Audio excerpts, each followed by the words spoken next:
ഈശോ മിശിഹായ്ക്ക് സ്തുതിയായിരിക്കട്ടെ. ഇന്ന് സ്ലിഹാ കാലത്തിന്റെ 7ാമത്തെ ഞായറാഴ്ചയിലാണ് നമ്മൾ. യോഹന്നാന്റെ സുവിശേഷം 14-ാം അധ്യായം 15 മുതൽ 20 വരെ വാക്യങ്ങളും 25-ഉം 26-ഉം വാക്യങ്ങളാണ് നമുക്കിന്ന് സുവിശേഷമായിട്ടുള്ളത്. ഇന്നത്തെ സുവിശേഷം ആരംഭിക്കുന്നത് ഇങ്ങനെയാണ്: നിങ്ങൾ എന്നെ സ്നേഹിക്കുന്നുവെങ്കിൽ എൻ്റെ കൽപ്പനകൾ പാലിക്കുക. കൽപ്പനകൾ പാലിക്കുന്നവരെല്ലാവരും സ്നേഹിക്കുന്നവരാണ് എന്നർത്ഥമില്ല. സ്നേഹമുള്ളപ്പോഴാണ് നമ്മൾ കൽപ്പന പാലിക്കേണ്ടത്. ഞാൻ കഷ്ടപ്പെട്ടല്ല, ഇഷ്ടപ്പെട്ടാണ് ഇത് ജീവിക്കുന്നതെന്ന് പലരും പറയാറുണ്ട്. ഇഷ്ടം, സ്നേഹമാണ് ഇതിന്റെ തുടക്കം. സ്നേഹത്തിൽ നിന്നാണ് കൽപ്പനകൾ പാലിക്കുന്ന മനോഭാവം വരേണ്ടതെന്ന് ഈശോ പ്രത്യേകമായി നമ്മളെ ഓർമ്മിപ്പിക്കുകയാണ്. ഇന്ന് സുവിശേഷത്തിൽ നമ്മൾ കാണുന്നത് ഒരു ബ്രേക്കപ്പ് സീനാണ്. ഈശോ തന്റെ വിടവാങ്ങൽ പ്രസംഗത്തിന്റെ ഭാഗമാണ് ഇന്ന് സുവിശേഷത്തിലൂടെ നമ്മളോട് പറയുക. യോഹന്നാന്റെ സുവിശേഷം 13-ാം അധ്യായത്തിൽ ഈ പ്രസംഗം തുടങ്ങുമ്പോൾ 17-ാം അധ്യായത്തിലാണ് ഇത് ചെന്ന് തീരുക. അതിൻ്റെ ഇടയ്ക്ക് 14-ാം അധ്യായമുള്ള ഭാഗമാണ് നമുക്കിന്ന് സുവിശേഷമായുള്ളത്. യഥാർത്ഥത്തിൽ ഒരു ബ്രേക്കപ്പ് സീനല്ല, ഒരു പാച്ചപ്പ് സീനായിട്ട് നമുക്ക് തോന്നും. ഈശോ ശിഷ്യന്മാരെയൊക്കെ വിട്ട് തിരിച്ച് സ്വർഗത്തിലേക്ക് പോകുമ്പോൾ നിങ്ങൾ ഒറ്റയ്ക്കല്ല, നിങ്ങളുടെ കൂടെ ഞാനും ഉണ്ട്, നിങ്ങളുടെ എല്ലാ പ്രശ്നങ്ങളെയും ഞാൻ പാച്ചപ്പ് ചെയ്യും എന്ന് യേശു പ്രത്യേകം പറയുകയാണ്. അതുകൊണ്ടാണ് 18-ാമത്തെ വചനം ഇങ്ങനെ പറയുക. യോഹന്നാന്റെ സുവിശേഷം 14-ാം അധ്യായം 18-ാം വാക്യം: ഞാൻ നിങ്ങളെ അനാഥരായി വിടുകയില്ല. ക്ലാർക്ക് തിയോളജൻ പറയാറുണ്ട്, യഹൂദരുടെ പാരമ്പര്യത്തിൽ തങ്ങളെ പഠിപ്പിക്കുന്ന ടീച്ചറിനെ അവര് പിതാവേ എന്നാണ് വിളിച്ചുകൊണ്ടിരുന്നത്. സ്റ്റുഡൻസ് എല്ലാവരും മക്കളാണ്. എന്നാൽ ടീച്ചർ മരിക്കുമ്പോൾ, അതായത് പിതാവ് മരിക്കുമ്പോൾ, മക്കളെല്ലാവരും അനാഥരായി തോന്നുന്ന ഒരു അനുഭവം അവർക്കുണ്ടാകാറുണ്ട്. പരിശുദ്ധാത്മാവ് തങ്ങളുടെ ടീച്ചറിന്റെ അസാന്നിധ്യത്തെ പൂർണ്ണമായി നിലനിർത്താൻ വേണ്ടി പരിശ്രമിക്കുന്നത് നമ്മുടെ ജീവിതത്തിലൂടെ നമുക്ക് കാണാൻ സാധിക്കും. നമ്മൾ ഒറ്റയ്ക്കാണ് എന്നൊരു ചിന്ത വരുമ്പോൾ പരിശുദ്ധാത്മാവ് പറയുന്നു, ഇല്ല, ദൈവ സാന്നിധ്യം നിന്റെ കൂടെയുണ്ട്. പിതാവ് മരിച്ചുപോയി അനാഥനാണ് എന്ന് തോന്നുമ്പോൾ പരിശുദ്ധാത്മാവ് പറയും, ഇല്ല, ക്രിസ്തു ഇന്നും ജീവിക്കുന്നു. എനിക്കെല്ലാം സജ്ജീകരിക്കുന്ന ഒരാൾ എൻ്റെ ജീവിതത്തിൽ ഇല്ല എന്ന് പറയുമ്പോൾ പരിശുദ്ധാത്മാവ് പറയും, ഇല്ല, നിനക്കെല്ലാം പ്രൊവൈഡ് ചെയ്യാൻ ഞാൻ നിന്റെ കൂടെയുണ്ട്. നിന്നെ പഠിപ്പിക്കാൻ, നിന്നെ സംരക്ഷിക്കാനും ഞാൻ നിന്റെ കൂടെയുണ്ട്.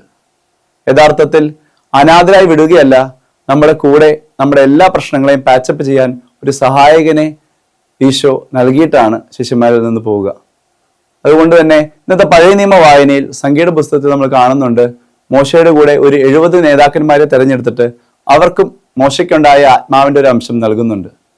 തങ്ങളുടെ ജനത്തിലുള്ള ഇസ്രായേൽ ജനത്തിലെ ആരും അനാഥരായി പോകാതിരിക്കാൻ വേണ്ടി ദൈവം ക്രമീകരിക്കുന്ന പരിപാലകരെ നമുക്ക് പഴയ നിയമത്തിൽ കാണാൻ സാധിക്കും. യഥാർത്ഥത്തിൽ ആത്മാവ് കൂടെയുണ്ടെന്ന് നമ്മൾ മനസ്സിലാക്കുന്നത് എങ്ങനെയാണ്?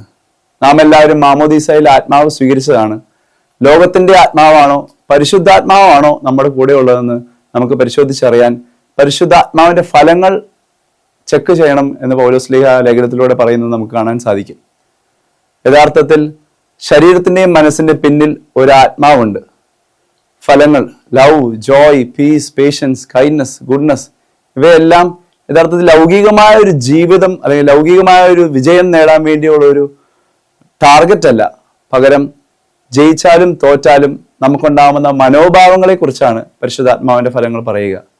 സങ്കടം വന്നാലും സന്തോഷം വന്നാലും വിജയിച്ചാലും പരാജയപ്പെട്ടാലും എനിക്ക് സ്നേഹവും ആനന്ദവും സമാധാനവും സൗമ്യതയും എല്ലാം വേണമെന്ന് പരിശുദ്ധാത്മാവ് നമ്മളെ പ്രത്യേകമായി ഓർമ്മിപ്പിക്കുന്നു.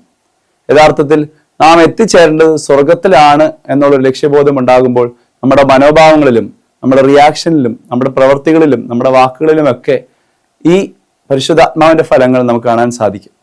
ഒരിക്കലും ഒരു കുഞ്ഞ് തൻ്റെ വീട് സിമിത്തേരി പറമ്പ് കടന്നു പോകുന്നത് കണ്ടപ്പോൾ വികാരിയച്ഛൻ ചോദിച്ചു, കുഞ്ഞ്, ഈ സിമിത്തേരി പറമ്പ് കടന്ന് നിന്റെ വീട്ടിലേക്ക് പോകുമ്പോൾ നിനക്ക് ഭയമില്ലേ?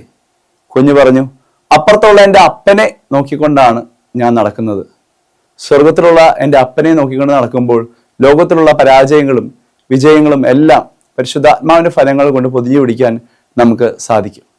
ഇന്നത്തെ സുവിശേഷത്തിൽ യേശു പറയുക, ഞാൻ നിങ്ങൾക്ക് മറ്റൊരു സഹായകനെ തരുമെന്നാണ്. മറ്റൊരു എന്നൊരു വാക്ക് യഥാർത്ഥത്തിൽ ഗ്രീക്ക് അലൻ എന്നൊരു വാക്കാണ് ഉപയോഗിക്കുന്നത്. ഗ്രീക്ക് ഭാഷയിൽ അലൻ എന്ന വാക്കിന്റെ അർത്ഥം ഒരേ തരത്തിലുള്ള മറ്റൊരു സഹായകൻ, അല്ലാതെ വേറെ തരത്തിലുള്ള സഹായകനല്ല.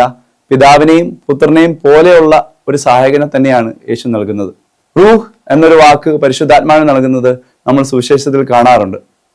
റൂഹ് എന്ന വാക്കിന്റെ അർത്ഥം ശക്തി എന്നാണ്. നമ്മൾ സയൻസിൽ പഠിച്ചിട്ടുണ്ട്, energy can neither be created nor destroyed.